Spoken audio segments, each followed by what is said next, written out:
সদস্য সচিব জনাব রুহুল কবির রিজভী এবং মিডিয়া সেলের প্রধান জনাব পাবেল, ডক্টর পাবেল, আমরা আরও সংশ্লিষ্ট যে কয়েকজন আছে, আমরা সিকিউরিটি টিমের প্রধান সহ ব্রিগেডিয়ার সান সহ সরেজমিনে বিমানবন্দরে যেখানে তিনি অবতরণ করবেন সেই জায়গা থেকে কিভাবে কোথায় বসবেন এবং গাড়িতে উঠবেন এবং সমস্ত রাস্তা যে দিক দিয়ে উনি এবার কেয়ার হসপিটালে যাবেন, ওখান থেকে বাসায় আসবেন এবং অন্যান্য অনুষ্ঠান আমরা যেটা করতে চাচ্ছি সেটা সময় মতো আপনাদেরকে জানাবো।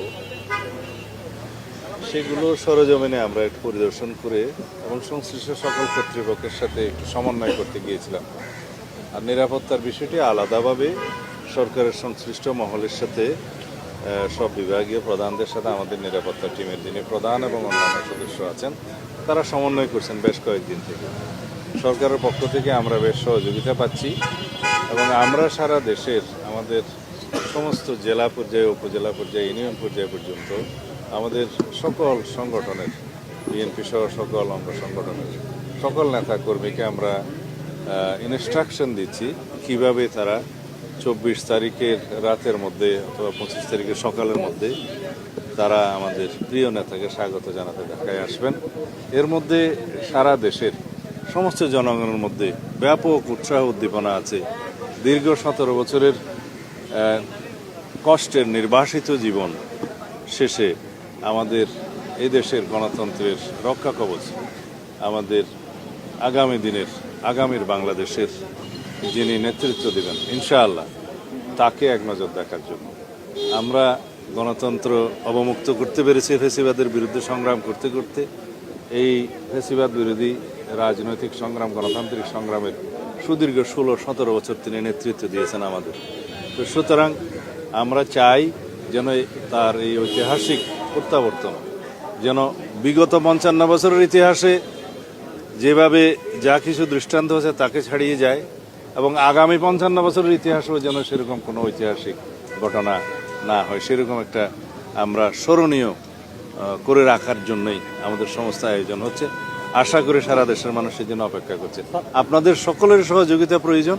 আমরা সময় মতো দেশের সকল media, electronic, print media, online media সহ সকলের সাথে এবং বিদেশি মিডিয়াও যারা এখানে কর্মরত আছে, কার্যকর আছে, তাদের সকলের সাথে কথা বলব। আপনারা জানতে পারবেন আমরা একটু নকশাগুলো চূড়ান্ত। বাংলাদেশ বিমানের যেটা নিয়মিত ফ্লাইট, যেটা কমার্শিয়াল ফ্লাইট, সেটাতেই উনি আসছেন এবং সেটা ল্যান্ডিং টাইমটা 11:55 ঢাকা বিমানবন্দরে, 12টাই বলতে পারি আমরা জায়গাগুলো দেখছি।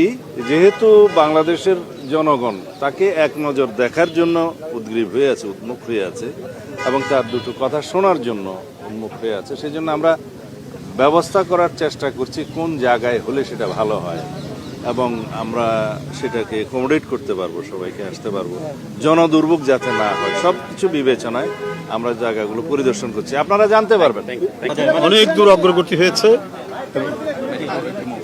আমরা জাতীয় স্থায়ী কমিটির সদস্য জনাব সালাউদ্দিন আহমেদ তার নেতৃত্বে এটা বাস্তবায়নের জন্য আমরা যতদূর আমাদের এই পর্যন্ত এগোনো দরকার, আজকে কয় তারিখ, আজকে 18 তারিখ পর্যন্ত এগোনো দরকার, আমরা ততটুকু এগিয়েছি।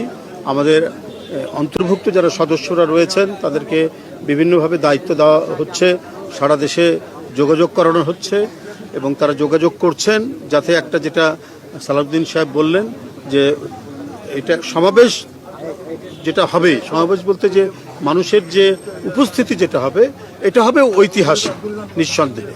সেই মানে ইতিহাসের স্মরণীয় জনসমাগম নিশ্চিত করার জন্য আমাদের এই কমিটির নেতৃবৃন্দরা দিনরাত তারা পরিশ্রম করছেন এবং কাজ করে যাচ্ছেন। Thank you.